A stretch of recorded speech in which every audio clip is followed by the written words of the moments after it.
Hello, and welcome to Art Toronto, and I'm your host, Tony. It seems that the city and province have plans for at least exploring the idea of building the following 3 LRTs in Toronto. We will go through all of these and discuss the pros and cons to each. It's important to note that these are plans at this point and that there have been no official commitments made to any of these projects. But then again, if we are going to be expanding transit in Toronto, I'm sure that it's going to be in the way of speedy and right-of-way transit and not buses. Or at least I hope.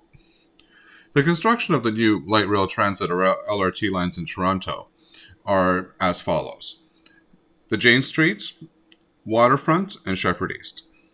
And these have all been topic of debates over the past few years, with supporters highlighting the potential for increased connectivity and improved public transit, while critics raise concerns about cost, congestion, and logistical challenges. Each of these lines serves a different region of Toronto, with its own distinct characteristics and challenges. In this article, we'll explore the pros and cons of making the Jane Street, Waterfront, and Sheppard East LRT lines, delving into the potential benefits and pitfalls of these projects and their implications for the city.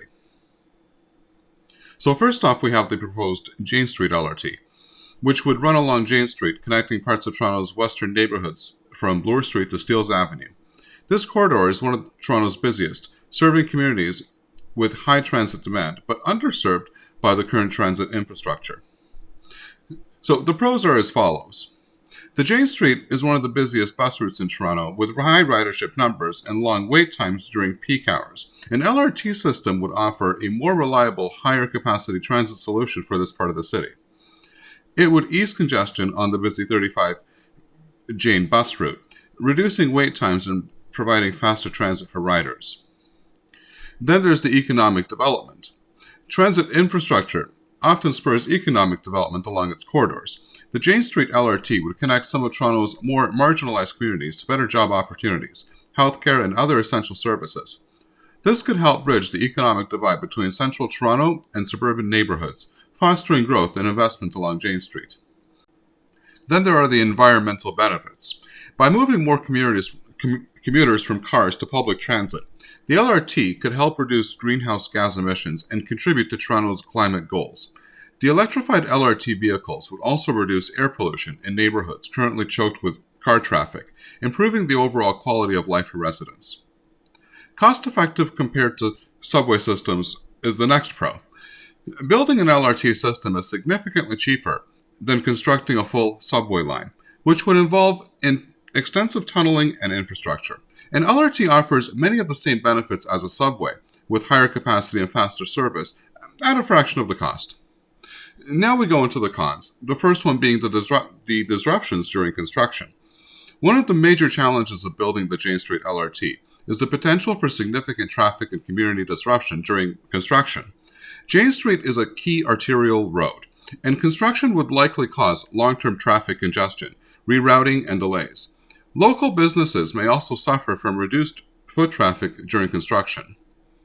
Then, secondly, there's space constraints. Jane Street, particularly in its southern sections, is relatively narrow, which could present significant challenges when creating dedicated LRT lanes.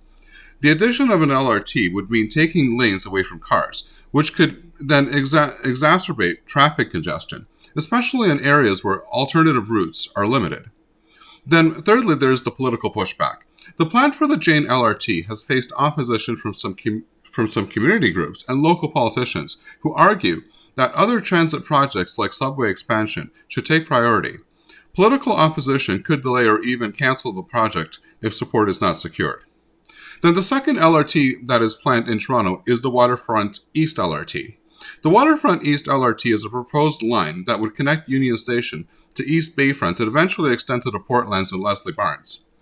This LRT is seen as a critical development to Toronto's waterfront, where population density is expected to increase significantly over the coming years due to new residential and commercial developments. So what are the pros? Well, the first is that it supports the developments that are currently underway at the waterfront. Toronto's waterfront is one of the city's fastest growing areas, with new residential and office towers under construction or that are in the planning stages as of right now. The Waterfront East LRT would provide much-needed transit service to this emerging neighborhood, ensuring that it remains accessible and connected to the rest of the city. The LRT would also relieve pressure on Union Station, which is already struggling with high levels of ridership during peak hours. Secondly, it encourages sustainable urban growth. Building an LRT system along the waterfront supports Toronto's vision of sustainable urban development. By making the area more accessible by public transit, the city can reduce car dependency and promote walking, cycling, and transit use among residents that live there. This aligns with broader urban planning goals aimed at reducing traffic congestion, improving air quality, and creating more livable neighborhoods. Thirdly, it eases congestion on existing transit. The Waterfront East LRT would provide an alternative to existing streetcar lines that are frequently overcrowded, such as the King and Queen streetcars. This would help reduce the strain on these lines and offer faster, more reliable service for commuters heading to the downtown core. Now let's take a look at the cons. So first we have the high construction costs. Building an LRT line along the waterfront is expected to be expensive, especially considering the complexities of constructing infrastructure near water. Cost overruns are a significant concern, particularly as Toronto's other LRT projects, such as the Eglinton Crosstown, have already seen delays and increased budgets. Some critics argue that the city should focus on completing ongoing transit projects before embarking on new ones. Secondly, there's the risk of underutilization. While the Waterfront East LRT would serve the growing waterfront community, there's a risk that ridership might not be as high as anticipated, at least in the early years. The development of the portlands and other areas along the route may take time to reach the population density needed to justify the high cost of building and operating the LRT. Without sufficient ridership, the line could operate at a loss. Then lastly, there's the disruptions to the waterfront activities. The waterfront is home to many tourist attractions. Events and festivals, and construction of the LRT could disrupt these activities, at least temporarily.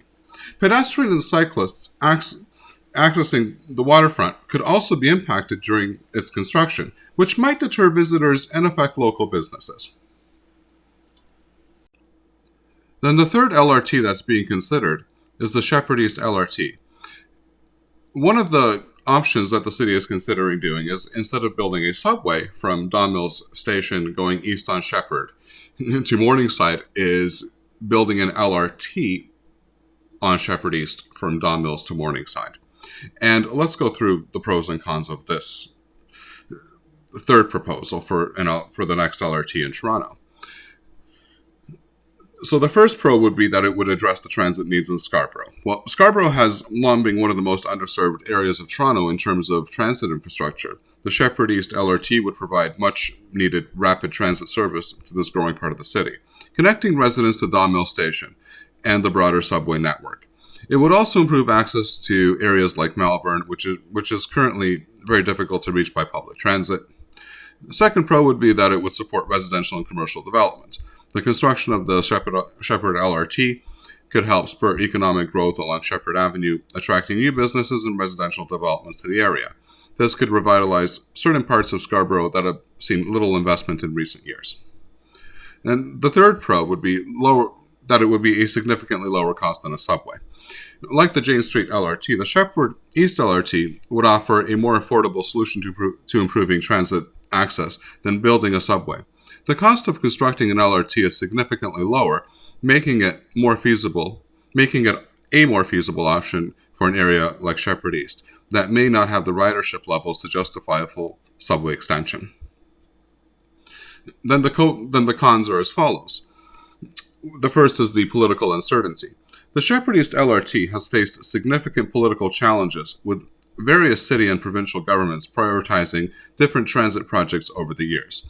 The LRT has been put on hold multiple times, and there's no guarantee that it will be built in the near future, especially given Scarborough's push for a subway extension instead. And secondly, there's the potential for limited ridership.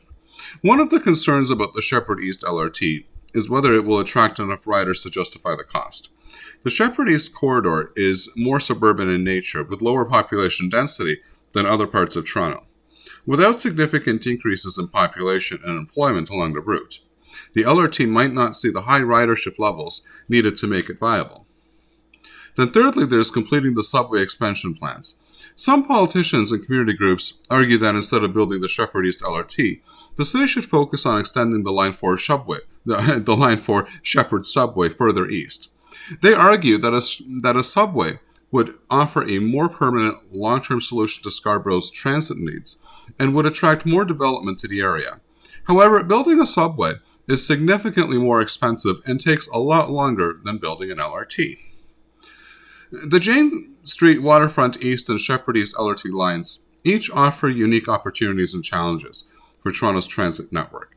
In areas like James Street and the Waterfront, an LRT expansion could significantly improve public transit access, reduce traffic congestion, and promote sustainable urban growth. However, each project comes with its own set of challenges, from construction disruptions to high costs and political opposition. The decision to move forward with these LRT lines will depend on careful consideration of ridership demand, economic development potential, and the availability of funding. While LRTs offer a more affordable alternative to subway expansion, they must be implemented in areas where they will truly make a difference, both in terms of transit accessibility and economic growth. Which LRT would you like to see built next in Toronto? Let me know. I hope that you liked the video. If so, please give it a like. If you're not subscribed and want to be notified of new videos that are released, please click on the Art Toronto button here. This is the video that I would recommend for you to watch next, and I'm sure that you're going to love it. Here's the playlist for all of the latest in transit news and views that you're going to find very informative and interesting. And finally, here is the latest video. Thanks for watching and happy transiting.